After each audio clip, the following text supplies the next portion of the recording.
요걸 아이젠하워 대통령이 이승만 박사한테 친서를 보내갖고 휴전해야 되겠다. 휴전협정하자. 그래서 이승만 박사가 해답을 하면서 브릭스라는 여기 대사가 있었어요. 브릭스 보고 이거는 내가 편지는 차마 못 쓰겠는데 당신 말로 전해라. 보고를 해라. 그래가지고 브릭스가 외교 문서로 본국에다 보고를 한 게 있어요. 그래서 거기 이 박사가 뭐라고 그러냐니까. 첫째, 20세기 초 일본의 한국 지배에 관련된 미국의 책임이 있다. 이승만 대통령 미국 정부가 1904년, 1982년의 조미수호 조약을 위반하여 필리핀에서의 자유행동권과 교환 조건으로 한국에 대한 일본의 야심에 개입하지 않기로 동의했다. 그 다음에 1945년 미국은 38선에서 자의적인 한반도 분단을 러시아와 합의했다. 미국은 의심할 나위 없이 성실한 자세로 행동했으며 공산주의자들이 한반도에서 철수하지 않을 것을 예상하지 못했다. 행동했지만 예상 못했다. 하지만 미국 정부는 분단의 성립을 묵인함으로써 자의적인 38선 오늘날까지 한국을 통일을 막고 있다. 세 번째, 미국 정부는 1950년 한국이 미국의 방위선 밖에 있다고 선언하는 성명서를 이거 엑시슨 선언이죠. 발표함으로써 공산주의자들이 남한을 침공하도록 했다. 많아요. 이걸 그냥 공산 그대로 보고한 거예요. 그 아이젠하워가 다 들은 거지. 이걸 다 보고 아이젠하워한테 참아내 쓰지는 않는데 네가 보고를 해라.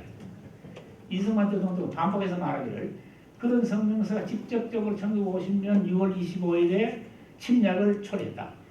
4번 미국은 오스트레일리아, 뉴질랜드, 필리핀 그리고 일본과 방어 조약을 체결했기 때문에 한국도 미국과 비슷한 조약을 맺어야 된다. 다섯 번째, 한국은 오늘날 공산주의자들에 대한 보호를 위해 방어 조약이 필요하지만 내일에는 일본에 대한 보호를 위해 필요할지도 모른다. 이승만은 일본이 한국에 대해서 궁극적인 지배력을 전혀 내리지 않았다고 선언했으며 버리지 않았다 이거죠. 잘 안 보이네. 이렇게 해가지고 말하자면 길게 5개 항목을 가져가 아이젠하워한테 그때 보고를 하나 이거죠. 그러니까 이게 보통 사람은 이렇게 못하죠 사실은. 그리고 이거는 이제 미국 공사 하나, 대사 하나가 왔는데 몇 달 전에 쫓은 얘기입니다. 나중에요. 나중에 하더라고. 김동초 이게 그 내쫓긴 낸시라는 대사예요. 이경 미국 대사가 좀 수상하게 해서.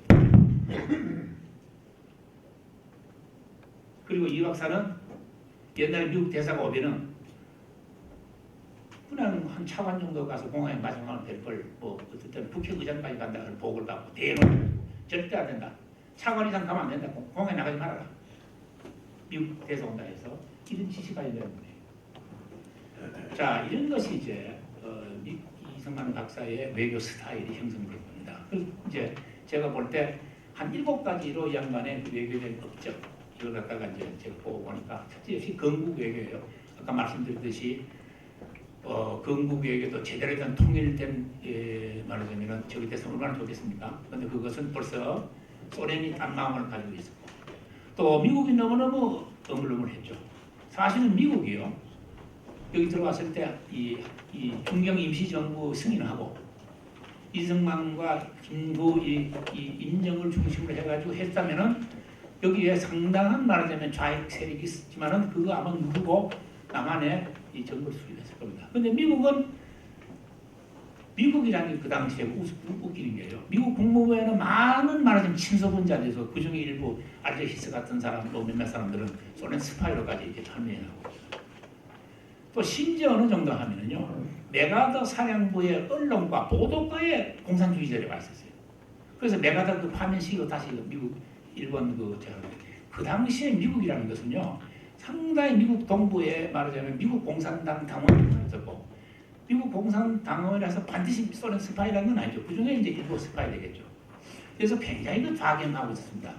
그래서 말하자면은 특히 그 루즈벨트 대통령 행정부 아래의 영향 때문에 소위 이승만 박사 같이 이 반공주의자들은 굉장히 속을 멸시하고 저 사람은 전쟁만이다. 저 사람은 파시스트다. 그래가지고 이 지식인들이 빠지기 시작했잖아요. 그 당시에 그런 게 있었죠.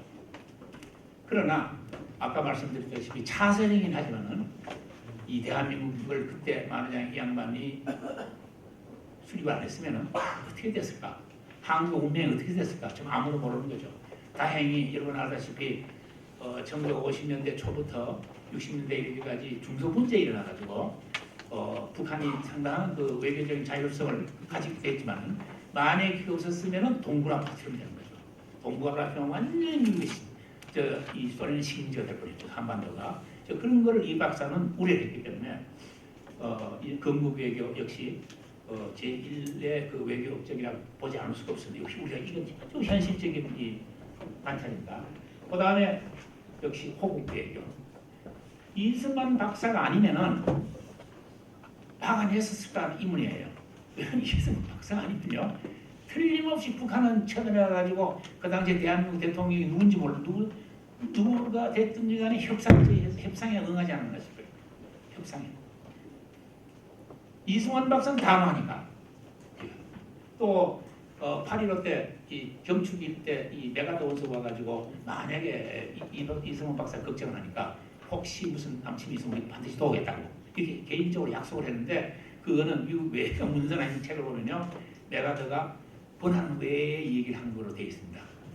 그러나 약간의 천공이면 바로 메가드한테 전화를 걸어서 당신 이거 와서 빨리 구해라 이런 식으로 할 수가 있는 거죠. 그러니까 이승만 박사의 개인적인 친분이라는 거 굉장히 중요하다. 이런 호국 외교. 자, 그 다음에 방공포로 석방. 이거 뭐 25,000명. 그렇죠? 이거는 사실은 대단한 업적입니다, 이게. 왜냐하면 요새 우리 김영한 저도 김영한 그 대책위원장 합니다만 그 공문당에 가는데 2만 명이 그냥 생제비로 그냥 예? 방공인사들을 갖다 공무원에 들어가 특히 이 중에서는요 중공군에 사로잡힌 북부군 군대 많이 있었어요. 이 사람들은 공산주의 싫어하는 거예요. 그 이걸 앞에 해가 총을 맞을 수 있는 거죠. 얼마나 지독한 일입니까? 그 저 자료를 보면은 고지를 지키는데 고지에 지력이 다 있을 거 아니에요. 중국 사람들이 병사를 내보내는 거예요. 그 한 명이 지뢰 하나 터지고 터지고 그래서 다 돌파하는 거예요. 그런 전술에 있을 수 없는 그걸 하는 겁니다. 그래서 총알까지 이용한 거죠. 북부군이. 그러니까 얼마나 많은 사람들이 저기 됐어요. 그런데 이승만 방공포를 왜 석방했느냐? 뭐 여러 가지가 있겠지만은 이승만 박사는 그 당시에 한미 상호 방위 조약을 안 하면은 우리가 단독으로 통일하겠다 이렇게 했습니다. 그리고 우리가 내가 유엔군 사령관에 줬던 작전 지휘권 그거 내가 회수하겠다 이렇게 했어요. 그러니까 미국이 볼 때 큰일 나거든요. 이런 게 말하자면 실력을 행사한 그거죠. 자, 그 다음 네 번째 한미 방위 조약. 이 가조연이 했을 때 이 박사가 뭐라고 그랬는지 아세요? 담화를 발표합니다. 이제 대한민국의 번영은 보장이 된다. 이 대대로 대한민국은 안정이 되고 이걸로 해서 번영이 되고 딱 맞잖아요. 왜? 또 국방비를 우선 그만큼 줄이고 우리 정신적으로 안정이 되고 만약에 그 당시에 상호 방위 조약이 미국은 그 당시에 택도 없은 거예요. 한국 같은 조그만 나라가 그 무슨 방위 조약을 알 필요가 없고 자기 필요하면 지키고 불필요하면 버리면 되는 거예요. 근데 그 이 박사가 하도 고집부통을 하니까 이렇게 결국 하게 된 거죠. 그 다음에 평화선. 평화선 아까 그 선생님 보셨습니다. 평화선은 뭘까 하지만은 평화선은요. 메가드 라인이 이제 샌프란시스코의 이 미일 강화 조약 때문에 이제 메가드 라인이 없어지니까 그 다음에 이제 일본 사람들이 메가드 라인을 지킬 필요가 없어요. 메가드 라인은 뭐냐? 일본의 배가 이 나가서는 안 된다는 그 라인이에요. 근데 그 일본을 위주로 한 거죠. 근데 거기에 메가드 라인 밖에 독도가 있는 거죠, 사실. 그러니까 이승만 박사가 이거 안 되겠다 해서 53년 1월부터 유효하도록 선포를 한 겁니다. 근데 이게 상당히 저기 있죠. 이 평화선을 선포하려고 그러니까 외무부에 있는 관리들이 저 각하 이거 국제법에 위반됩니다. 그러니까 각하가 있다가 국제법은 내가 잘 안 해. 자네들 연구를 해봐. 그리고 설례를 찾고. 그러니까 그런 자신, 통치자로서 그런 게 없으면요. 통치하고 위하고 그래? 어렵겠는데? 이러면 안 되는 거죠. 그건 실제로 굉장히 항의를 했어요. 그러니까 이 박사가 평화선은 일본을 상대하는 당연히 상대를 안 하니까 미국 배 많이 보이고 고기 잡으라고 한 관계 없다고 이런 식으로 그냥 했어요. 자, 그다음에 경제 부흥 외교. 경제 부흥 외교를 그냥 우리가 언제 봤다 이거 아닙니다. 아이젠하워 대통령 기간하고 이승만 기간하고 거의 일체예요. 아이젠하워 대통령은 1953년 1월 25일 1월달부터 했고, 우리 이 박사는 물론 그 이전에 됐지만은 종전 후부터 60년까지 아닙니까? 거의 일체가 돼요. 임기가 거의 일체가 돼요. 아이젠하워 대통령은 뭐 어떤 정책을 쓰고 하니까 일본을 길러야 되겠는데, 일본을 중심으로, 일본을 말하자면은 극동에 조장을 만드는 거예요. 팀장을 만드는 거예요. 한국 그 밑에 들어가는 거죠. 그 이 박사는 절대로 안 되는 거죠. 그 다음에 뭐냐? 원조를 주면서, 한국에 원조를 주면서, 가령 1,000만 불 주면서, 요거는 반드시 일본을 가서 사오라 이거예요. 이 박사 무슨 소리냐? 우리는 우리대로 경제가 있는데 왜 일본 가서 사오느냐? 그 미국 입장에서 일석이조죠. 한국도 원조 해주고 일본 경제도 부흥시키잖아요. 그럼 이 박사는 그건 안 되는 거예요. 그럼 우리는 우리대로 인프라 만들어야지 무슨 소리 하고 있냐? 충주 비료 공장 만들고 바로 그거예요. 이성훈 박사예요. 이성훈 박사는 이건 뭐 내생에 관한 문제입니다만 나중에 이 경제 개발 이것도 많이 계획을 세웠죠. 사실 뭐 5.16 이거 처음 생긴 게 아니죠. 이성훈 박사 때도 했고 작년 내가 때도 한 거고. 자, 이렇게 그 다음에 7번째 해방 이전의 외교 활동 뭐 이런 것도 여러 가지 하면 되는 거 묶어서 그래요. 자, 이게 을사보조약의 해방까지 간단하게 넘어갈게요. 이게 아까 말하는 뭐 인정 승인 외교 이거 되면 결국 실패했죠. 이거 이명박 대통령, 그 다음에 지지자들 모임, 그 다음에 워싱턴 군축회의 이것도 안 됐죠. 그 다음에 국제연맹에 가서 했는데 만나지도 못했어요. 들어가지도 못했어요. 그래가지고 오른쪽에 보면 스위스의 그 신문하고 회견해가지고 하고 이 박사는 그때 이제 안 돼가지고 프란체스카 여사를 그때 처음 만나게 됐죠. 그래가지고 러시아에 갔다가 소련에 갔다 소련에서 당장 나가라고 그랬죠. 쫓겨 나와가지고 다시 돌아오고 이런 있었습니다. 자, 그다음에 이거 재팬 인사이드 아웃. 이건 뭐 우리나라에서 보냈습니다. 읽어보면요. 사실 저도 그전에 그냥 대충 봤는데 이번에 이 자료 준비하는 거 보니까 이분이 대단한 식견이 있어요. 어디서 그런 자료를 모았는지요. 훌륭한 말하자면 그거고. 또 이번에 그 공문 같은 거 신문에 쓴 거 이런 걸 보면요. 대단히 저기 있어요. 문필력이 대단해요. 한국 그것도 보면 영어 실력도 대단해요. 제가 볼 때는. 아마 내가 이성훈 박사의 영어 실력이 대단한 자체가 뭐 이게 좀 말이 안 되는 얘기인지 모르겠습니다만 제가 볼 때 반박하는 거 보면요. 이 뉴욕타임즈 같은 데가 길게 반박을 합니다. 그냥 친일 미국인들이 뭐라고 뭘 쓰는 걸 막 길게 반박하는 그 논리 구사가요. 이 박사는 대단한 필력을 가지고 있어요. 내가 볼 때요. 이 재팬 인사이드 아웃 이거는 루즈벨트, 이 프랭클린 루즈벨트 대통령 부인한테 줘가지고 굉장히 감명을 받았다는 책이죠. 여기서 이제 미국은 절대로 고립주의해서는 안 된다. 일본에 대해서 근데 이승만 박사는 미일 전쟁이 나는 날 우리가 독립되는 걸 아는 거죠. 그리고 무력 투쟁해서 안 된다. 미일 전쟁에서 일본이 져야 이 조선은 독립된다고 굳게 믿었기 때문에 어떤 하든지 간에 이게 그걸 했죠. 그래서 말하자면은 일본의 이 태평양 이 지역에서의 저거를 폭락한 이건 대단한 책임도 제가 볼 때요. 근데 이게 나중에 다시 말씀드리겠습니다만은 이 박사는 돌아가실 때까지 미국의 언론이나 미국의 지식인들로부터 외면당했어요. 그러니까 이승만 박사 팔아주질 않는 거예요.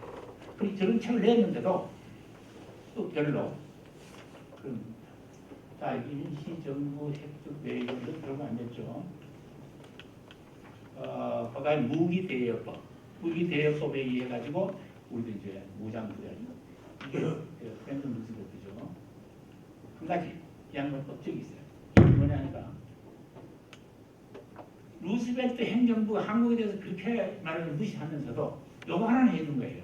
이게 뭐냐 하니까 독일군과 이태리군에 의해서 짓밟힌 나라들이 고생한다고 우표를 내줬어요. 미국 최신청에서. 이 박사가 또 이거 문자했다고 해가지고 이게 원래 1943년에 했는데 43년 맨 마지막으로 우리나라 태국 우표가 나왔습니다. 미국에서. 근데 루즈벨트 대통령 그때 장관한테 써가지고 또이저 축사도 하고 있죠. 이런 건 하는 겁니다. 자, 그 다음에 참 이건 나는 볼때 있어 들어가는데 이수만 박사는 마이크 대구나. 여러 가지로 무장 부대를 이 대일 전쟁에 참여시켜야 우리가 바른 건 있다 해가지고 여러 가지 방법이 있죠. 첫째 뭐냐?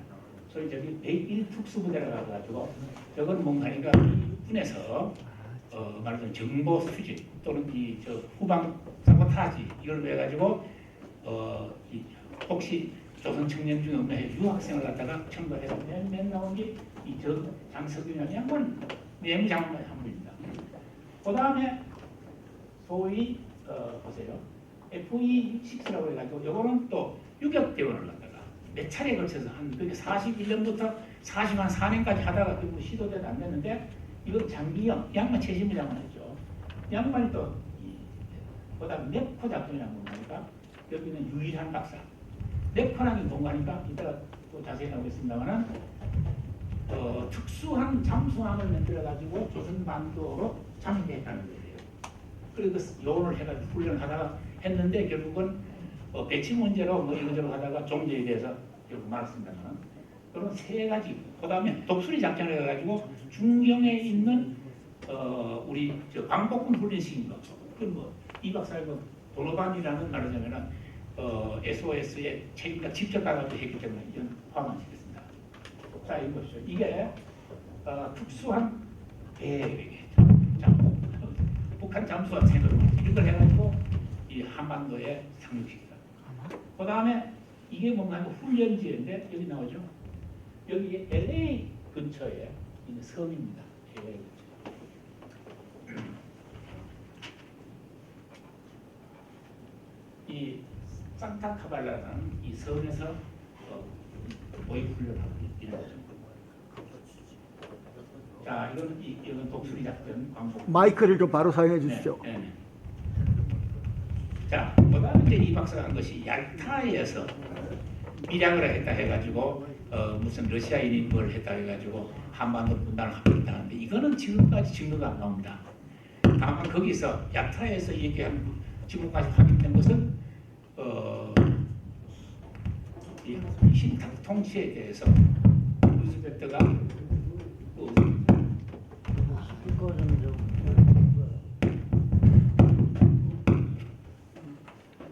루즈벨트가 그 스탈린한테 이 얘기를 해가 양해를 받았다는 정도고 여기서 미락이 있었다는 것은 아주 나오지 않습니다. 그러나 이 양반이 나중에 샌프란시스코 그 유엔 총회가 안 되게 기자회견을 통과를 했죠. 자, 이건 카이로에서 조선은 조선인의 뭐 노예 상태를 유의해서 적절한 절차를 통해서 통치시킨다. 그러니까 이 박사 이거 바로 신탁 통치 아니면 무슨 소리냐? 바로 직각대사에서 주장을 하는 거죠. 자, 그다음 포스담 회담. 이때는 루즈벨트는 죽고 이건 1945년 2월 달이죠. 트루만 대통령이 직접 가서 여기서 이제 소련에 대한 소련 보고 빨리 이 태평양 전쟁에 참여하라. 저거죠. 자, 이게 이제 유엔 창립 총회 1945년에 샌프란시스코에 열리는데 이 박사가 또 여기 가려고 대표단까지 만들었는데 못 갔습니다. 이때 말하자면은 알저 히스라고 나중에 소련 간첩 혐의를 받은 사람이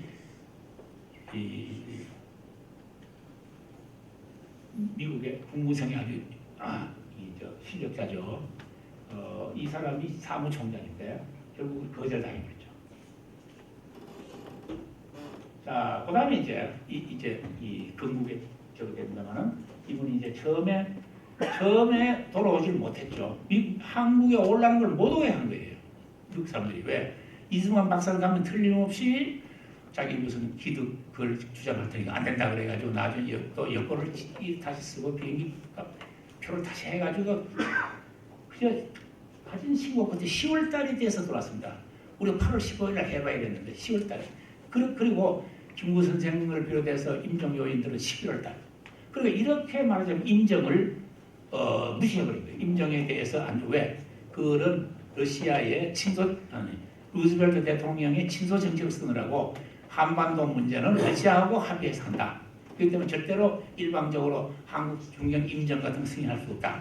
이런 식으로 해가지고 결국은 시간을 다 붙인 거죠. 이래서 2박 그리고 이제 2박 3일 다